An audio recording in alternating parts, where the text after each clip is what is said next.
आज की वीडियो में मोहब्बत का सिफली अमल लेके आऊँ, शैतानी अमल लेके आऊँ। इस अमल को करने के बाद आप समझें कि जिस लड़की के लिए ये अमल कर रहे हैं वो खुद ब खुद आपके सामने है। समझो कि खुद आपको दावत देगी, खुद बोलेगी कि मेरी आग बुझाओ वरना मैं मर रही हूँ। मैं अब ऐसे अल्फाज यूज़ नहीं करना चाहता कि जिनसे वीडियो वगैरह में कोई मसला बने। तो आप खुद ही समझ जाएँ, नाजायज़ मोहब्बत का अमल है। आपने जिस लड़की या लड़के को आप अपने यानी कि लड़की अगर लड़के के लिए कर रही है तब भी ये काम करेगा, अगर लड़का लड़की के लिए कर रहा है तब भी ये काम करेगी।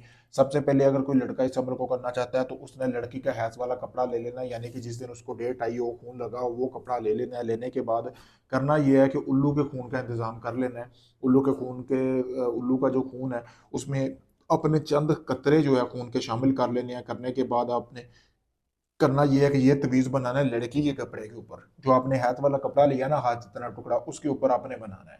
ठीक है? आपने कपड़ा जो है वो कोशिश करनी है, 3 दिन का अमल है, कपड़ा ज़्यादा लेना है। पहले दिन का आपने तवीज़ बना लेना है। इसी तरह आपने अपना नाम लिखना है, अपनी वालदा का नाम लिखना है, फिर आगे इधर लड़की का नाम और लड़की की वालदा का नाम लिखना है जिसके लिए आप कर रहे हैं। करने के बाद उस हैज़ वाले गोश्त में आपने करना ये है कि नाम लिखने के बाद उस कपड़े के अंदर आपने आधा किलो गोश्त ले लेना है, जो कि इस तरह के जैसा कि आपको सामने वीडियो में नजर आ रहा है, इस तरह का आपने गोश्त लेना है। ठीक है? गोश्त लेने के बाद आपने आधा किलो गोश्त लेने के बाद उस कपड़े में रख देना। रखने के बाद आपने शराब लेनी है, जैसा कि आपको सामने वीडियो में भी नजर आ रही होगी। इस तरह की शराब लेनी है और शराब के चंद छींटे जो है आपने उसके ऊपर लगाने हैं, और लगाते हुए आपने मकसद बयान करना है कि आप मतलब कि उसके साथ क्या करना चाह रहे हैं, यानी कि वो आपने बोलना है। बोल के आपने इसके ऊपर फूंक लगानी है।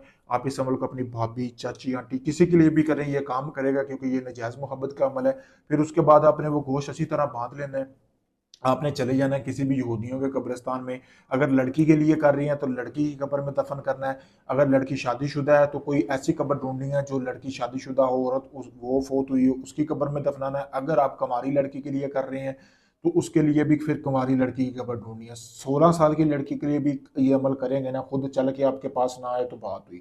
बहुत पावरफुल मुजरब तरीन अमल है। पहले दिन आपने ऐसे अमल करना है, फिर दूसरे दिन भी आपने ऐसे ही अमल करना, उसी कब्र में दफन करना है।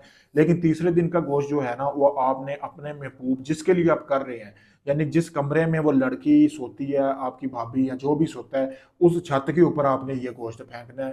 फेंकने के बाद आपने अपने कमरे में चले जाना है। अगर तो आपके आसपास हुई, उसी घर में हुई, उसी रात वो खुद चल के आपके पास आएगी, आपको पूरा मतलब कि जिनसी लुत्फ देगी, पूरा मज़ा देगी। जो बोलोगे वो करेगी, पूरी तरह आपके वश में होगी, किसी को नहीं बताएगी कि आपके साथ उसका नाजायज़ ताल्लुक है। बहुत पावरफुल अमल है। अगर आप इस अमल को करना चाहते हैं, मुझसे इजाज़त हासिल करें। इजाज़त के लिए मेरा ये नंबर दिया गया है, वीडियो में आपके सामने है। कोई भी भाई अगर काफ़ी लोगों को आजमा चुका है, काम नहीं उसका, वो आखिरी उम्मीद समझ कर मेरे पास आया, मैं उसको काम मुकम्मल गारंटी के साथ करके दूंगा। साली हो, चाची, भाभी, कज़न, कोई भी हो, रिश्ते में लगती हो, आप आके मुझसे निजाज मोहब्बत का सिफली अमल करवा सकते हैं। पावरफुल अमल करके दूंगा, ऐसा अमल कि सारी ज़िंदगी वो आपके नीचे से नहीं निकलेगी। आप दुनिया किसी भी कोने में, पाकिस्तान में, इंडिया में, कनाडा में, दुबई में, यूएसए में, कहीं भी हैं, अपना कोई भी जायज़ निजायज़ काम करवाने के लिए मुझसे रब्ता करें। आखिरी उम्मीद समझ कर मुझसे रब्ता करें। काफ़ी लोगों को आजमा चुके हैं, आपका काम नहीं हुआ, तो आखिरी उम्मीद समझ कर मेरे पास आया, मैं आपका वो काम पूरी गारंटी और राजदारी के साथ करके दूंगा। शुक्रिया।